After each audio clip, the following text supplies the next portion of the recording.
Could there be such a thing as the perfect breakfast? If you're like me, you like big, bold flavors, and your regular scrambled eggs and omelet, they're just fine, but they're just not cutting it anymore. If you're looking for flavor, then look no further than a perfect shakshuka. If you've never tried it before, it's a dish that's extremely popular in the Middle East and in North Africa. And in its most basic form, it's eggs cooked in a spiced tomato sauce, and it's delicious.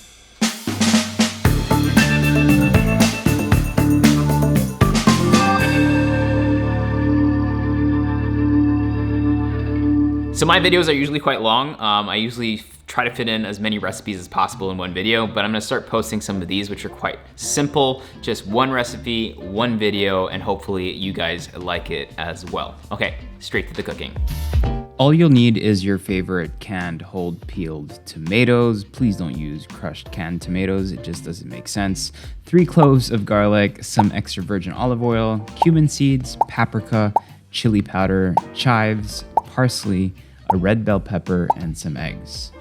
And an onion, sorry, I forgot the onion. Let's prep everything first. Mince your garlic, dice your onion, slice up your red bell pepper, make sure to remove most of the seeds, mince some parsley and chives as finely as you can get it.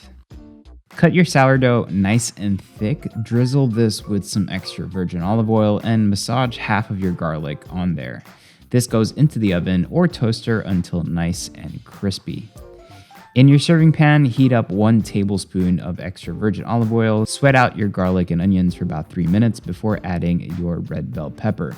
After 2 minutes, make a well in the center and toast your cumin seeds, paprika, and chili powder for about a minute. You don't have to do this, but I just like doing it. It does bring a little more aroma to the whole dish. Add your canned tomatoes in and just crush them up in the pan. So this will simmer for about 3 minutes.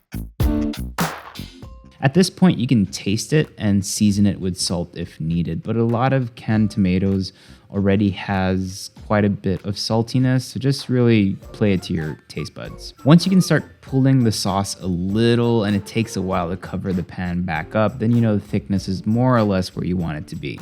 So just make 3 wells and then dunk in your eggs. If you don't want to eat 3 eggs, you don't have to do 3 eggs. You can do 2 or 1 egg. It's really up to you. As long as there are eggs involved, you can still call this a shakshuka. Originally, this was served with hard-boiled eggs. So in terms of doneness, it really is up to you. When you're ready to eat, get your bread out of the oven, sprinkle that with some chives. On your shakshuka, you don't have to add anything else, but if you want to add some salt and pepper, go ahead. I usually like to just drizzle some really drippy tahini and then some freshly cracked black pepper.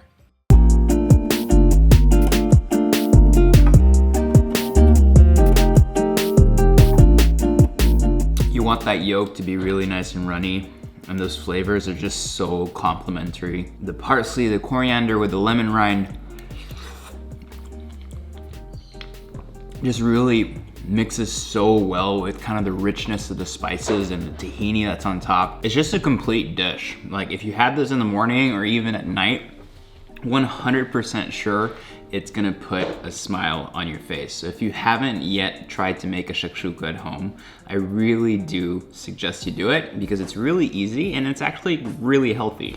And it's one of those things that changes up a routine, so it might just make your day more interesting. Thanks for watching.